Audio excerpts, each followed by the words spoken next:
우리가 이 땅 가운데 살아갈 때 참 많은 어떤 고통들을 경험하잖아요, 그죠? 근데 그 고통이라는 것이 우리가 하나님을 믿기 전에는 참 그랬던 것 같아요. 참 나의 인생이 참 망하는 인생이구나, 참 꼬인 인생이구나, 뭐 어떤 재수 없는 인생이구나. 우리가 하나님 믿기 전에, 예수님 믿기 전에 그런 생각들을 많이 했잖아요. 근데 이제 하나님 딱 믿고 나니까 고난을 바라보는, 고통을 바라보는 그 시각이 바뀌어지는 것 같아요. 왜 바뀌어지느냐? 성경에 나오는 그 고통 속에 오늘 말씀의 제목처럼 하나님의 축복이 담겨져 있는 그런 일들이 많이 있더라는 거예요. 그래서 우리에게 다가오는 그 고통이 있다 할지라도 그 고통 속에 하나님이 담아놓은 그 축복을 발견하는 우리 성도님들 다 될 수 있기를 축복합니다. 자, 오늘 복습 문제 한번 봅시다. 복습 문제 1번, 하나님은 아브라함의 믿음을 어떻게 여기셨는가? 우리가 2주 전이에요, 그죠? 아브라함의 믿음에 대해서 우리가 살펴봤는데 하나님과 아브라함이 언약했던 그 모습입니다. 자, 답을 한번 읽어볼까요? 파란색 보이시나요? 한번 읽어봅시다. 시작. 아브라함이 쪽에서 준비해 놓은 짐승들 사이를 하나님의 횃불이 지나로 끝났네요. 지나감이 아브라함이 쪼개어 놓은 그 짐승들 사이로 하나님의 횃불이 지났어요. 근데 그 고대 근동의 그 언약식은 한 언약을 하면 한 부류만, 그러니까 상대방만 그 쪼개어 놓은 그 짐승 사이로 지나가는 것이 아니라 언약을 하는 당사자 2명이 다 지나가야 된다라고 얘기했잖아요, 그죠? 근데 하나님과 아브라함의 언약 사이에서는 좀 독특한 것은 하나님의 횃불만 지나갔단 말이에요. 근데 제가 그때 의미가 좀 있다라고 여러분에게 말씀을 드렸죠. 기억나십니까? 하나님과 아브라함의 언약은 하나님 쪽에서 일방적으로 아브라함에게 주신 거예요. 그래서 하나님이 아브라함에게 주셨고 하나님이 이루실 그 언약이기 때문에 하나님만 그 짐승 사이를 지나가셨다라는 그런 의미가 있다라고 그렇게 살펴보았습니다. 자, 이제 그 언약이 지나고 나서 이제 우리가 잘 아는 아브라함과 사레에게 그 가정에 일어난 그 일이 기록된 것이 오늘 본문의 말씀이죠. 문제가 하나 있었습니다. 아브라함의 가정에 무슨 문제가 있었습니까? 자식이 없다라는 거였어요, 그죠? 자, 아브라함의 아내 한번 읽어볼까요? 시작. 아브라함의 아내 사레가 출산하지 못하므로 사레가 아브라함에게 한 제안은 무엇인가? 자, 16장 2절.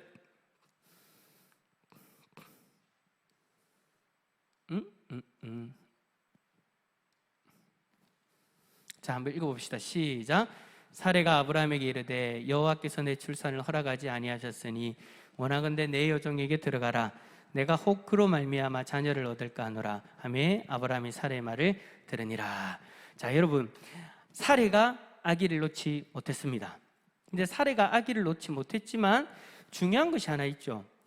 아기를 놓지 못해도 하나님이 아브라함에게 하신 뭐가 있어요? 뭐가 있어요? 약속이 있잖아요, 그죠? 이렇게 하니까 좀 이해가 안 되십니까? 약속하고 도장 찍는 것까지 얘기하는 겁니다. 약속이 있잖아요, 그죠? 분명히 하나님께서 사례를 통해서 아기를 낳을 것이다 라고 그렇게 말씀을 하셨는데 사례는 어떻게 해요? 그 말씀이 있는 것을 기억하지 않고 단지 출산하지 못함으로 인해서, 그러니까 기억하지 않은 건지 아니면 아예 그것을 믿지 않은 건지 우리가 정확하게 모르지만 어쨌든 사례는 지금 그것을 생각하지 않고 있어요. 그래서 어떤 방법을 택합니까? 자신들이 할 수 있는 방법을 택하죠.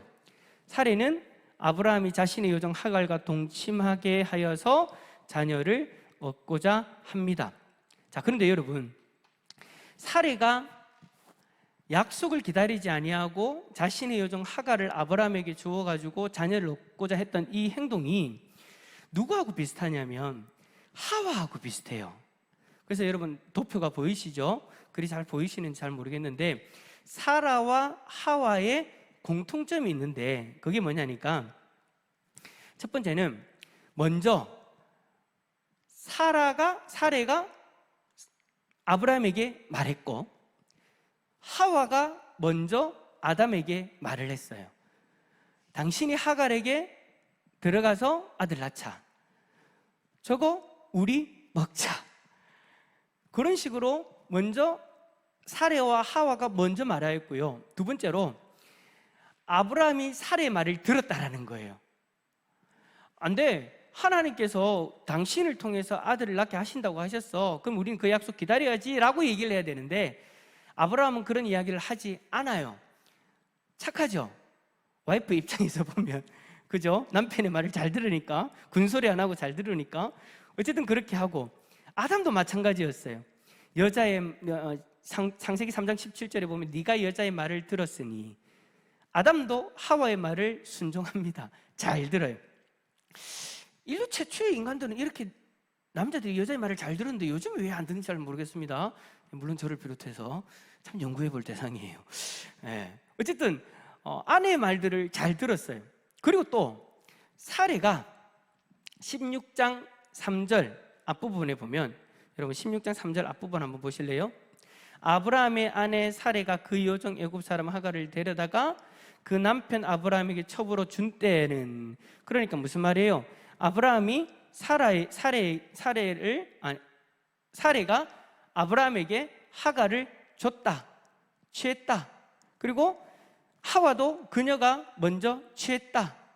그러니까 먼저 그들이 그런 죄를 저지르는, 그런 행하는 그런 일들을 범했다라는 거예요. 그리고 마지막에 뭐냐? 그녀가 하가를 남편에게 주었다. 그녀가 선악과를 남편에게 주었다. 그러니까 아담과 하와를 가만히 보니까 너무 비슷한 게 많은 거예요.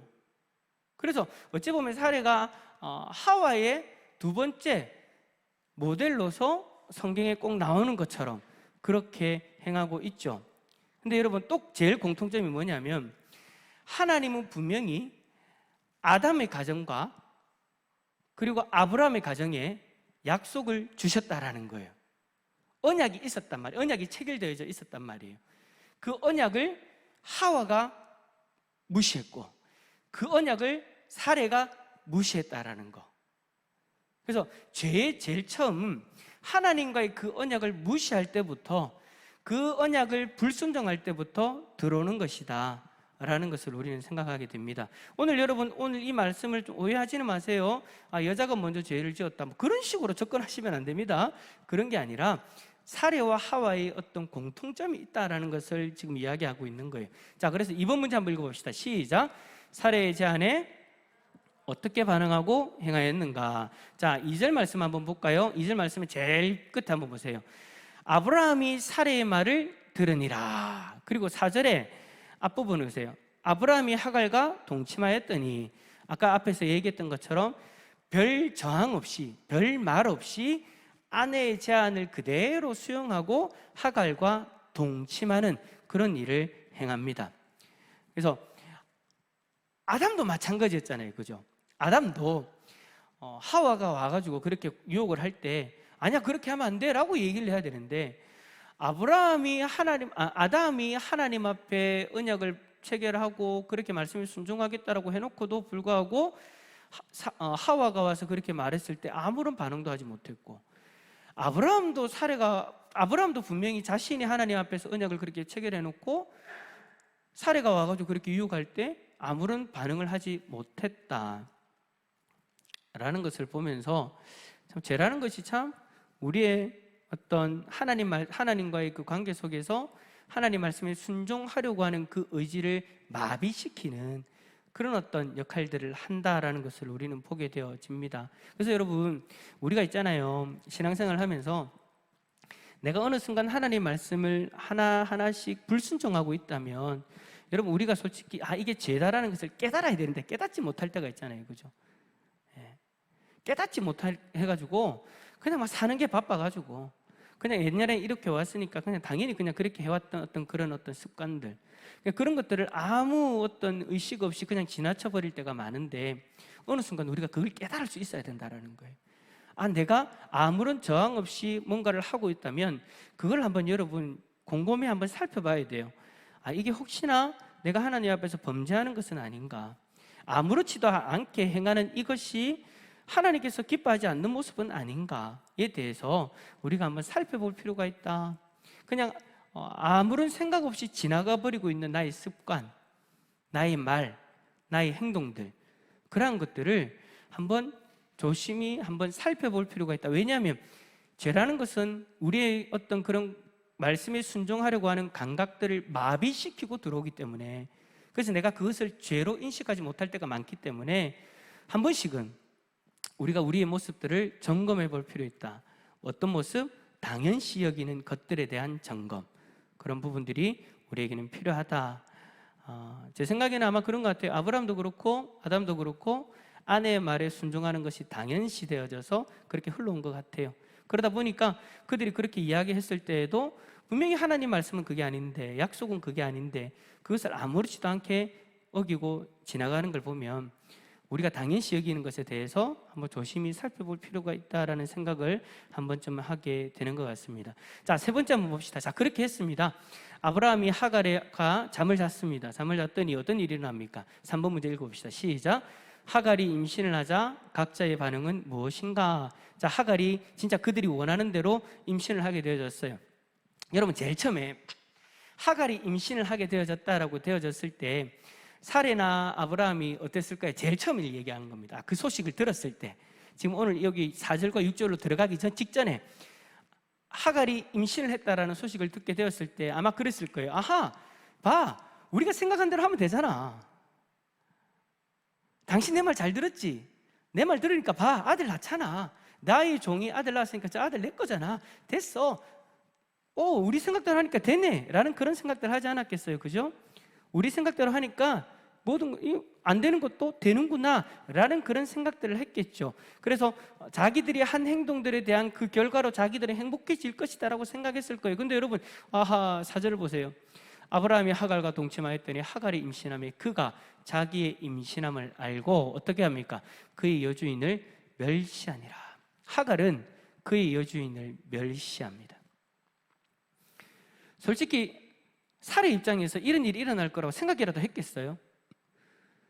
여러분, 하갈을 자기 남편에게 준다 정도 되어지면요, 최소한 이 사례 입장에서는 하갈이란 이 여종을 어떻게 생각했다라는 겁니까? 믿었다라는 거예요. 인정했다라는 거예요. 임신을 하기 전까지는 사례를 그만큼 잘 따랐고 사례가 인정할 만큼 어떤 그런 모습들을 보여줬기 때문에 이해라면 괜찮을 거야, 어떤 일이 일어나지 않을 거야 라고 해서 아브라함에게 줬지 않겠습니까? 근데 사람은 사람인지라 어쩔 수 없는 것 같습니다. 자신이 임신함을 알고, 그전에는 아니에요. 성경 그대로를 보세요. 임신함을 알고 그 여주인을 멸시한지라.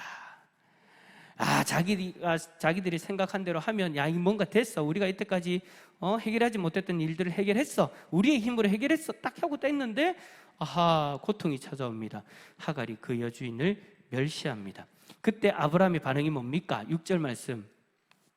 아브라함이 사레에게 이르되 당신의 여종은 당신의 수중에 있으니 당신의 눈에 좋을 대로 그에게 행하라. 무슨 말이에요? 아브라함은 발을 싹 뺍니다. 와이프가 무서웠습니다. 발을 싹 빼고 당신 마음대로 하세요. 당신 마음대로 하세요. 그랬더니 사례가 어떻게 합니까? 하갈을 학대하기 시작합니다. 이 아이 하나 낳으면 자신의 가정이 행복해질 줄 알았잖아요. 그죠?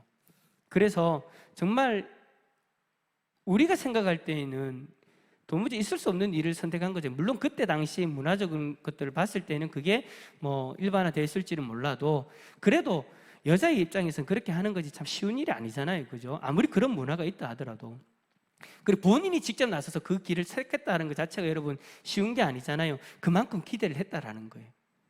그만큼 자기 자신이 포기할 것 포기하고 기대할 것을 기대하면서 나아갔는데 이게 다 무너지고 자기에게 고통이 찾아오니 이제는 이 모든 것들을 다 뒤집어 버리는 거예요. 학대하죠.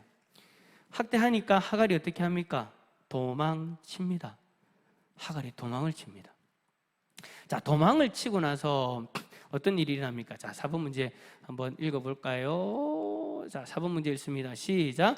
사례의 학대를 견디다 못해 도망치는 하갈에게 하나님의 사자가 임하여 하신 명령과 약속은 무엇인가?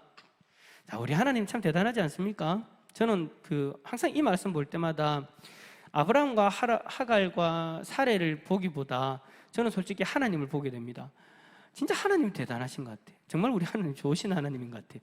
일은 다 사람이 다치고, 사고는 사람들이 다치고, 막 가정이고 뭐고 지금 완전히 풍지박살 다 났잖아요. 다 깨져버렸잖아요. 관계라는 것도 다 깨졌고 신뢰관계들도 다 깨졌는데, 그래서 하갈이 지금 아들 데리고 지금 도망간 건데 그걸 지금 누가 수습하고 계시는 거예요?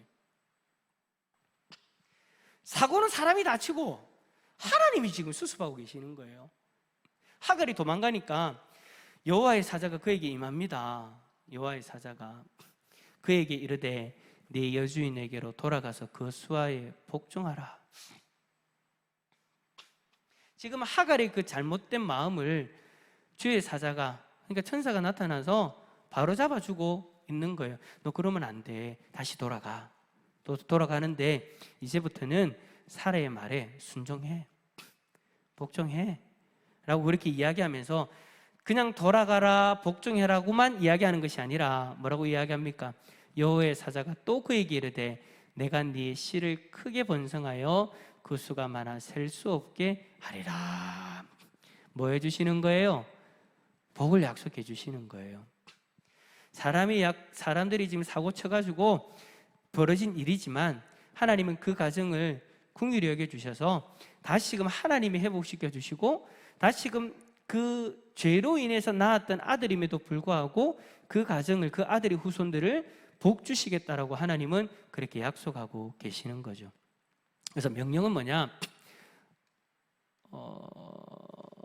자, 내 여주인에게 돌아가서 그에게 복종하라 라는 명령을 주셨고, 약속은 뭡니까? 내 자손이 번성하여 그 수를 셀 수 없게 하겠다. 하나님이 직접 나서서 사건 수습 다 해주시고 약속까지 주셨다. 참 우리 하나님은 정말 좋으신 하나님, 좋으신 하나님. 우리도 그럴 때 있잖아요, 여러분. 살아가다 보면 우리가 사고 칠 때 있잖아요, 그죠? 우리가 사고 칠 때, 우리가 넘어졌을 때, 우리가 연약함으로 인해서 벌어진 그 일들, 여러분들이 다 해결했다고 생각하지 마세요. 여러분, 그 속에서 하나님이 일하신 거예요. 일하셔서 어떨 때는 어떻게 이렇게 해결되어질까라는 그런 일들도 있잖아요. 그게 누가 하시는 거라고요? 하나님 하시는 거예요. 왜? 우리의 인생을 하나님이 책임져 주시는데, 하나님이 한 면만 책임져 주시는 것이 아니라 우리의 전 영역을 하나님이 함께 하시면서 책임져 주시고 인도하시기 때문인 줄 믿습니다. 우리가 비록 연약해서 넘어질 때도 있지만 그 넘어질 때에도 하나님은 우리와 함께 하세요. 우리를 버리지 않는다라는 거예요. 자, 구약 시대에는 솔직히 죄를 짓고 그러면 한 번씩 하나님이 버리기도 하고 심판하시기도 하시는데, 우리 신약 때에는 이것이 전혀 흔들리지 않죠. 우리가 하나님 앞에서 죄를 짓고 넘어질 때가 있어요. 우리의 죄로 인해서 어떠한 일들이 엉망진창이 되어질 수도 있어요. 그럼에도 불구하고 하나님은 우리가 함께 하시면서 아브라함의 가정에 보여주셨던 그 모습처럼 우리의 문제들을 해결해 주시고 우리를 인도해 주세요.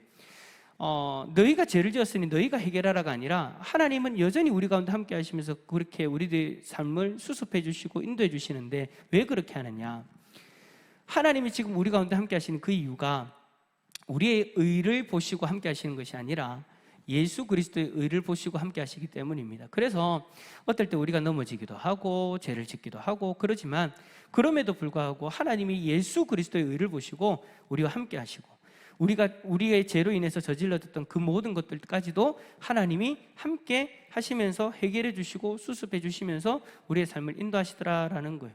만약에 여러분 우리가 지은 죄로 말미암은 결과가 다 저주와 가까운 어떤 그런 일들만 우리의 결과로서, 우리의 인생의 결과로서 남아있다면 우리의 인생이 행복해질 수 있겠습니까?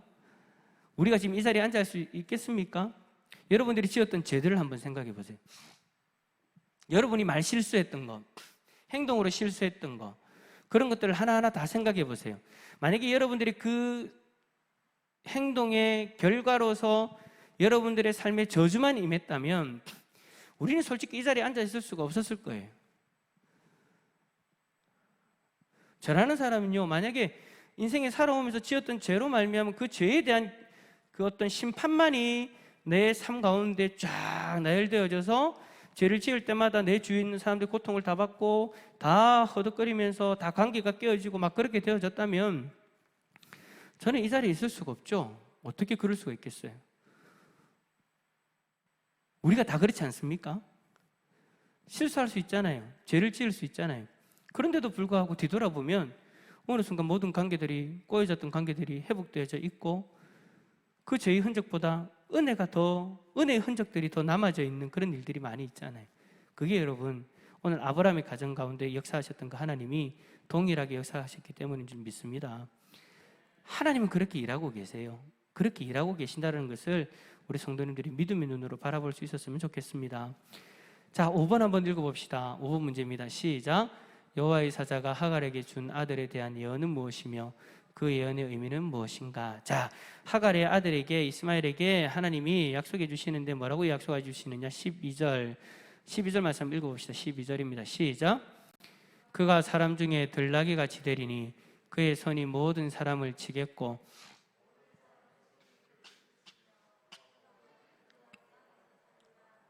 아멘. 자, 들나귀 같이 된다. 그의 손이 모든 사람을 치겠고 모든 사람의 손이 그를 칠지며 그가 모든 형제와 대항해서 살리라. 그러니까 예언은 뭐냐? 자, 예언. 사람 중에서 들나귀 같이 되리니 그의 손이 모든 사람을 치겠고 모든 사람의 손이 그를 칠지며 그가 모든 형제와 대항해서 살 것이다.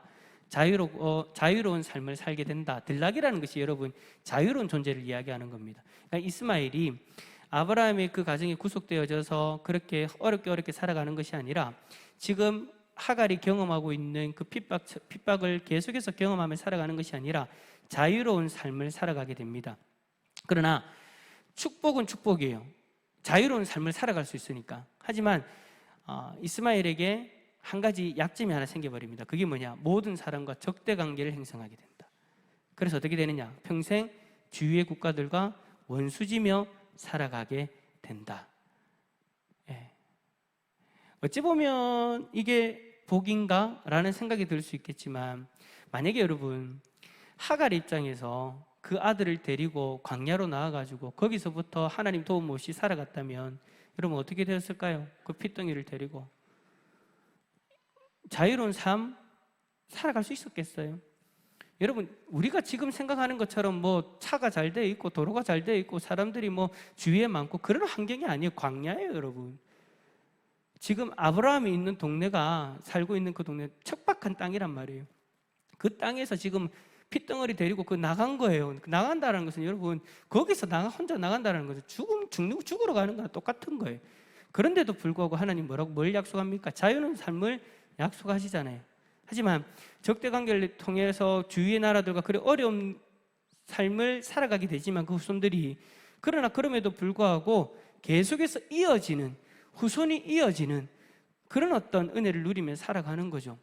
그래서 이 이스마엘 후손들이 누구냐면 성경에 나오는 하갈 사람들을 이야기하고 그 다음에 아라비아 사람들을 일컫는 겁니다. 그래서 오늘날에는요 아랍 족속들이 스스로를 누구라고 얘기하냐면 이스마엘 후손이다라고 그렇게 이야기를 해요.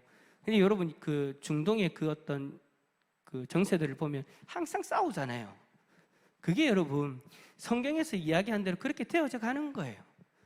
계속해서 그 후손들이 이어지고 있지만 그런 복이 있지만 서로가 서로를 그렇게 적대관계하면서 살아가고 있는 그런 상황이 있습니다.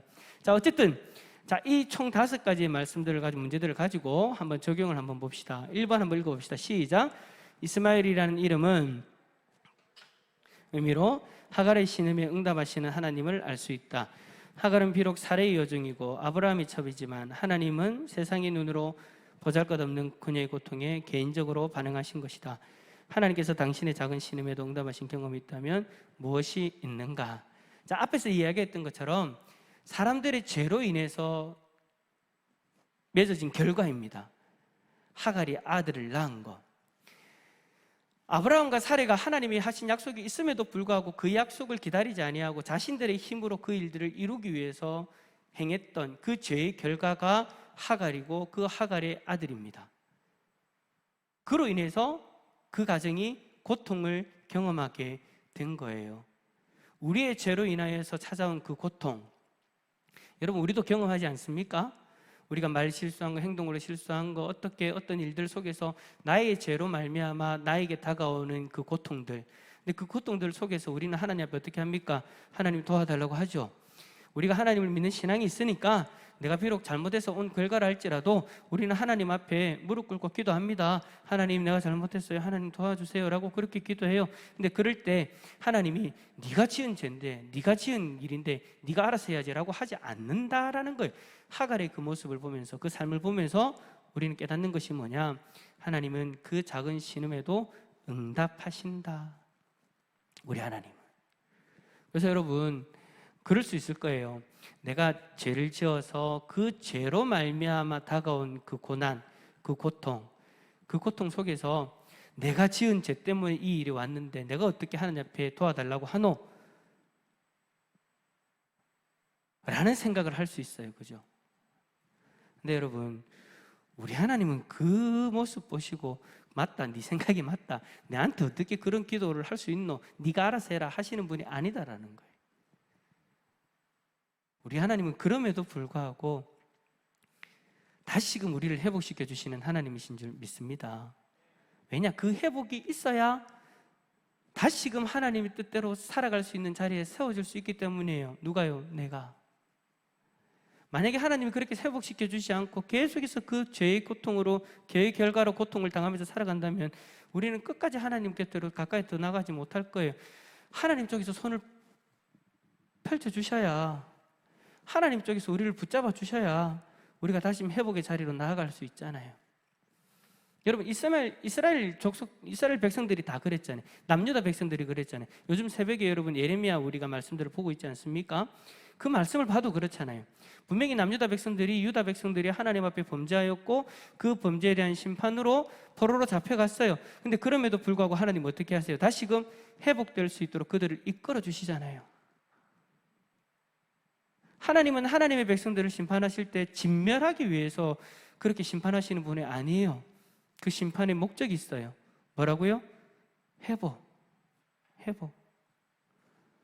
우리의 죄로 인해서 찾아온 고통이라 할지라도 염치불구하고 우리 하나님 앞에 무릎 꿇으면 됩니다. 하나님 싫어하는 게 뭐냐? 그 죄의 죄의 결과로 고통이 찾아왔을 때 더 하나님을 바라보지 않는 걸 하나님 싫어하시지, 죄로 인하여 고통이 찾아왔을 때 하나님 앞에 무릎 꿇으면 하나님 그거 기뻐하십니다. 분명히 기뻐하십니다. 그러고 나서 하나님 앞에 그러는 거예요. 하나님 도와달라고. 좀 우리 그랬으면 좋겠어요. 여러분, 아버지 입장에서 자녀들이 뭔가를 잘못하고 나면 아버지한테, 아버지 내 이렇게 실수해서 이렇게 됐는데 좀 도와주세요라고 하면, 여기 있는 아버지 중에 네가 알아서 해라 자식아 라고 누가 하겠습니까? 우리 장로님들 표정 보니까 그러실 것 같은데 아니잖아요. 그죠? 처음에는 좀 강하게 할 수 있겠죠. 하지만 아버지들은 어떻게 해요? 뒤로 다 알아보고 뒤로 다 도와줄 거 도와주면서 앞에서 아닌 것처럼 그렇게 있잖아요. 그게 아버지 마음이잖아요. 우리 하나님도 마찬가지라는 거예요. 우리가 실수해가지고 어떤 죄를 지어가지고 고통이 찾아왔다, 그때 하나님 앞에 도와달라고 한다. 우리 하나님은 언제 그랬냐는 듯이 다시 우리의 손을 딱 붙잡고 이끌어 가주시는 분이라는 거, 여러분 꼭 잊지 마시고 기도의 자리에 설 수 있기를 바랍니다. 잊지 마시고 꼭 하나님 앞에 도와주세요라고 기도할 수 있기를 바랍니다. 괜찮아요. 자, 옆에 있는 분 바라보면서 괜찮아요. 자, 원래는요 여러분 적용을 우리가 3번까지 있는데 걱정하지 마십시오. 오늘 2번까지 했습니다. 제가 수요일마다 이걸 하다 보니까 시간이 거의 한 8시 반쯤 되니까 끝나더라고요. 그러니 제가 딱 하면서 보니까 여러분들 눈이 갈수록 풀려. 그걸 딱 보고 문제 조절을 좀 해야 되겠다. 개수 조절을. 그래서 2번까지만 합니다. 이제부터. 그래서 자, 2번 한번 읽어봅시다. 시작. 주인의 학대에 도망가던 하갈은 천사를 만나고 다시 고통의 자리로 돌아가 하나님의 약속을 믿고 인내하며 견딘다. 당신이 지금 당장 이 순간이 아니라 미래의 자녀를 위해 참고 견뎌야 하는 것은 무엇인가? 자, 하갈은 천사를 만나서 돌아갑니다. 근데 여러분 돌아간 그 이유가 뭐예요? 자기 때문이 아니에요. 누구 때문이에요? 아들 때문이에요. 그래서 아들 때문에 참고 들어가서 그곳에서 인내하면서 살아가게 되죠. 그래서 문제는 이겁니다. 당신이 지금 당장 이 순간이 아니라 미래의 자녀를 위해 참고 견뎌야 하는 것은 무엇인가? 그러니까 이제 결혼하지 않은 우리 청년들에게는 앞으로 결혼해서 미래의 어떤 자녀들, 아니면 지금 우리 성도님들에게는 지금 여러분들의 자녀들을 위해 내가 참고 견뎌야 하는 것은 무엇이 있는가? 그걸 한번 고민을 볼 필요가 있는 것 같아요. 근데 여러분 아마 엄청나게 많으실 거예요. 자녀들을 위해서 내가 포기하고 있는 거, 자녀들을 위해서 내가 참고 있는 거. 특히 우리 여성분들 같은 경우에는 그렇잖아요. 여성분들의 인생을 보면 놓고 나면 그때부터 한 몇 년 동안은 아무것도 못 하잖아요, 그죠? 그러다 보면 세월이 훅쭉 지나가가지고 어느 순간 더 이상 어떤 사회생활을 할 수 없는 그런 어떤 상황까지 가게 되어지잖아요, 그죠? 하지만 그럴 때 또 용기 내어셔가지고 또 사회로 또 나가시는 그런 분들도 계시지만, 대부분의 여성분들이 보면 그 시기에 자기가 하고 싶었던 거, 자기가 생각하고 있는 것들 다 포기하잖아요. 자녀들을 위해서. 근데 여러분, 그 모습은요, 하나님이 기뻐하시는 모습인 줄 믿습니다. 하나님이 분명히 기억하시는 모습이에요. 자녀를 위해서 자신의 것을 희생하고 하나님 앞에 그렇게 믿음으로 서 있는 그 모습은 하나님 분명히 기억하시는 모습이고, 하나님께서 아름답게 보시는 모습이라는 것을 여러분 꼭 기억하시길 바랍니다. 그 모습을 통해서 결국에는 자녀들이 더 온전히 하나님의 뜻대로 살아갈 수 있는 자리에 서게 될 수 있다는 거 여러분들이 꼭 바라보셨으면 좋겠어요. 근데 그거를 만약에 희생해야 될 거, 내가 참아야 될 거, 나 하지 못하겠어 하고 내팽개쳐 버린다면 그때부터는 가정의 문제들이 또 다른 가정의 문제들이 일어나기 시작하잖아요. 그건 여러분들이 더 잘 아실 거예요. 어쨌든 내가 자녀들로 인해서 참고 견뎌야 되는 것들이 있다면 꼭 잘 참고 견뎌가지고 정말 하나님이 가정 가운데 주시는 그 놀라운 복들을 누리는 우리 성도님들 다 될 수 있기를 축복합니다.